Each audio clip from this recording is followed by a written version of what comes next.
Bill Maher, again, he's made this video he posted is making rounds, and he's stating that every war that Israel has ever fought has been a defensive war. Every single war.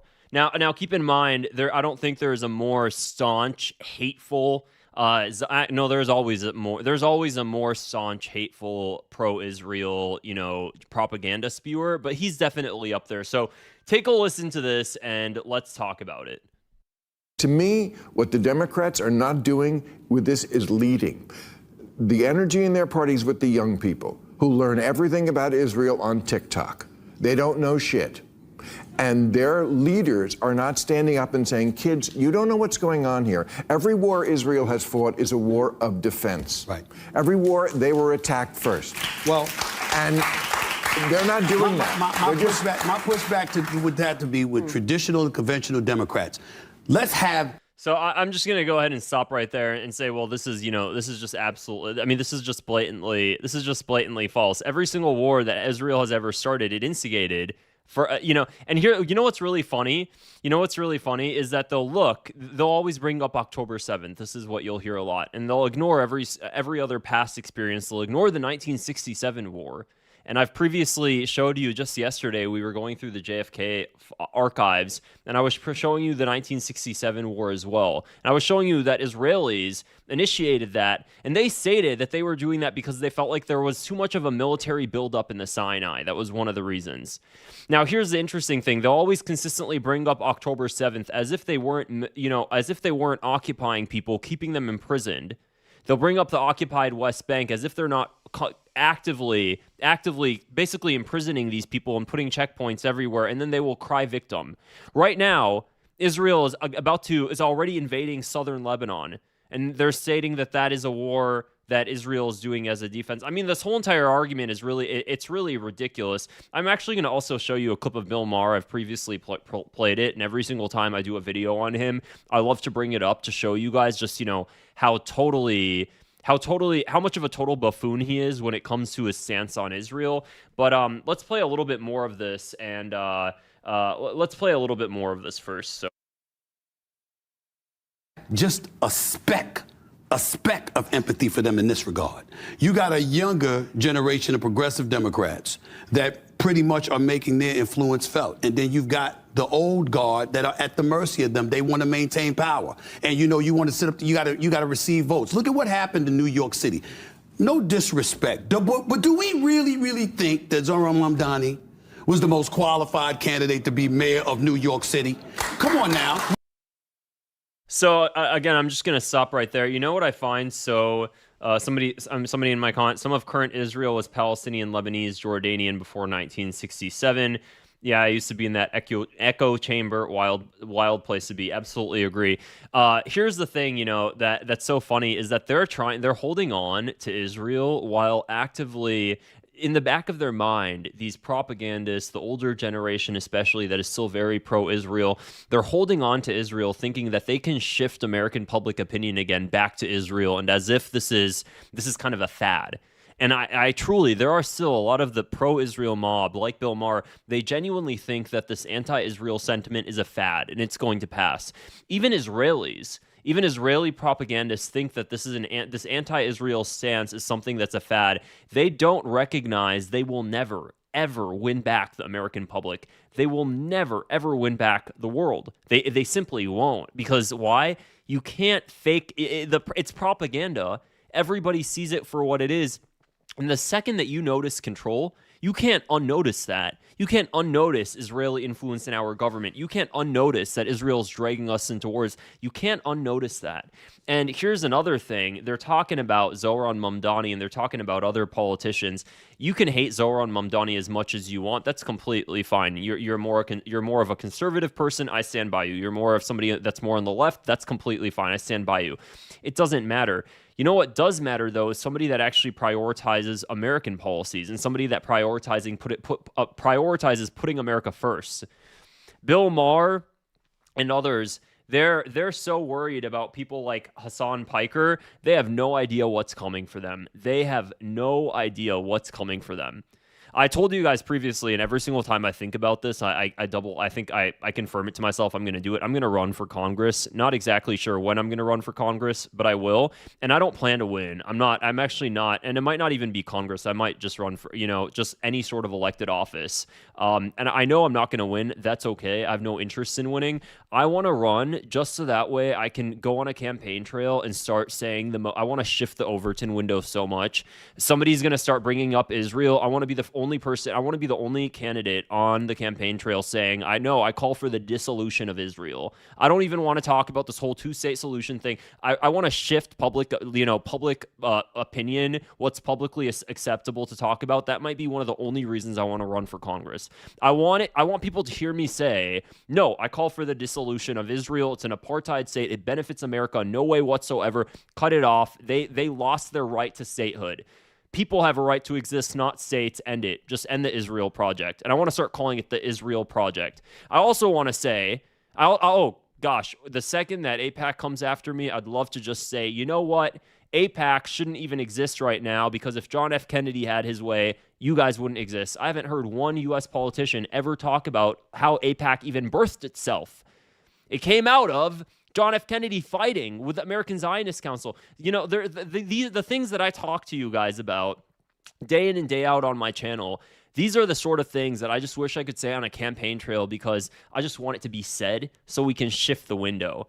And if they think that Hassan Piker, if they think Hassan Piker is the worst of the worst, and you're seeing CNN, you're seeing Jake Tapper constantly bring up Hassan Piker, they have no idea what's coming for them. They have no idea what is coming for them. It's hilarious. They're gonna time is gonna pass, and they're gonna say, "Damn, we should have just accepted Hassan Piker," because there's gonna be somebody more of a leftist. And this is not just for the left, by the way. This is also for the right. They think that they can hold on to Israel on the conservative right. If they think Nick Fuentes is bad, there's going to be somebody more extreme in thought than Nick Fuentes is. They're going in a direction. These people are trying to hold on to something that is naturally, it's falling. You have to let go of it. It's like you're really trying to push against the water. The tides have turned, the river is going in one direction, and you're never going to win it back. So we have U.S. politicians, we have the establishment still trying to swim up water. Stop swimming up water. It's over. The Israel Project is over. What is so wrong with having equal rights, one democratic state from the river to the sea? What is so wrong with that? Why are politicians, including Bernie Sanders, by the way, and Bernie Sanders is this big, leftist and everything. Somebody asked Bernie Sanders, what is wrong with the idea of one democratic state, equal rights for all from the river to the sea? And Bernie Sanders goes on his speech and he says, well, no, I couldn't accept that, because that would inevitably end the Jewish state. There would no longer be a Jewish majority state. Good. Who cares? Why does it matter? Why does it matter if it's a Jewish majority state? End it. People have a right to exist. States don't. Everybody that wants to live there should live there. If Jewish people want to live there, they should live there among Palestinians with equal rights, not stealing their land. This isn't this shouldn't be a crazy, ridiculous, out of this world idea. But this is the stuff they push for. Foreign wars, why are we doing it? Do we really need an empire as a country when we can't even take care of the country? I was visiting Europe for a bit. If you've been to Spain, it's really one of the most beautiful countries. And right now Spain is really sticking up for Palestine as well. Now I'm veering off the topic of Bill Maher. But what you'll notice is that the country, despite the very high taxes, they invest in very clean roads. Every single day you see people cleaning the streets. Every single day. And, people that are clean, every single day you see people cleaning the streets. Active gyms. They have gyms all around the beaches, like outdoor gyms for the public. They have really good health. They have really good health care. People don't pay for this sort of stuff. And I'm looking and I'm like, wow, there's so many public amenities that the United States could have, but we don't have. Not because we're not capable of having those things, but because we spend our money overseas unnecessarily. So I'm looking at this and I'm like, well, Spain doesn't have an empire anymore. Spain shed its empire, but Spain has a really nice quality of life. So why does Spain, so is the empire really necessary if the quality of life could be better at home? What's the point? It doesn't make sense. Why have an empire if your quality of life suffers anyways? I don't understand this need for an empire when the country is not successful. When the country could be better, doesn't make sense to me. It doesn't register. I think it's because there is a fear of Americans. Americans have a fear of what the day will look like after not having an empire. If we can't sustain it, don't feed it. Just turn inward. So, but now I'm drifting off topic. I do want to show you guys that video of Bill Maher I previously spoke about, though. It's Bill Maher did a YouTube. Bill Maher did an interview with the former chief of the Bin Laden unit at the CIA, and it was Michael Sawyer. Michael Sawyer. Oh, I'm glad I remember that. Sawyer, Bill Maher, and he basically, Bill Maher basically asks him, why do you support? What's the point of supporting Israel? Like, how does it benefit us in any way? And the CIA chief says, Bill, supporting Israel doesn't benefit America at all. And Bill Maher got really, really upset with him, and he's like, this is absolutely not true. So here's the video. Let me go ahead and play this for you guys. Take a listen to this, and then I'm going to go ahead and go through some of the comments here as well for you guys. Always going to be out for us and always going to be trying to kill us. I think we can reduce it very seriously, sir. I disagree with you on Israel, but in what way? You're not a supporter. I hope Israel flourishes. I just don't think it's worth an American life or an American dollar. You don't think the existence of Israel in the world is worth an American life or an American dollar? Not only Israel, sir, but Saudi Arabia or Kuwait or Bolivia. I'm much You're more... You're really not telling me that Israel is on a par with Saudi Arabia. What I'm telling you, sir, is I'm most interested in the survival of the United States.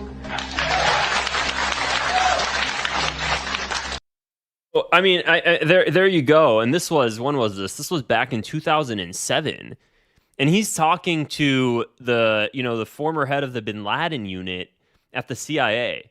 If anybody knows about foreign policy, and anybody knows about American interventionism, and anybody knows about, Islamic extremism that's happening, if anybody knows about that sort of stuff, it would be that guy, because he's the one who's directly dealt with it. But then if you watch a lot of this guy's videos, and I've done a whole show on him, and he talks a lot about, part of the reason this extremism even arose is because of our actions there, and us creating power vacuums, and us funding it, and us arming it, and us creating it. But Bill Maher, he wants to focus again on the Islamists, and this is a left versus right thing, and it's really just because people are not getting good information. They're getting too much of their propaganda from TikTok. That's really the reason. So I'm going to go through some of these videos now. Oh, I'm just seeing now I got a super chat by Anon965. Thank you for covering the story. Free Palestine. Much love and appreciation, Wally. Anon, thanks so much for your super chat. $20. That's really sweet of you. I really appreciate it. Wally, we need you. Please run for Congress. Maybe I think I will, Kish. I'm not going to promise when, but sometime within the next 6 years. How about that? I'll promise that. Bill Maher is not funny at all, and he sucks. I definitely agree. So anyways, guys, I hope you guys found this video interesting. If you did, let me know your thoughts in the comments below. And also, if you like this video, I'd really appreciate it if you give it a thumbs up and click the subscribe button as well. One of the best ways you can support my channel is by joining as a member. So if you click the join button below next to the subscribe button, it's like $5 a month, and you get to see member-only videos I do every single day. Hope you guys found this video interesting, and I'll talk to you here in a bit. Take care and have a great day.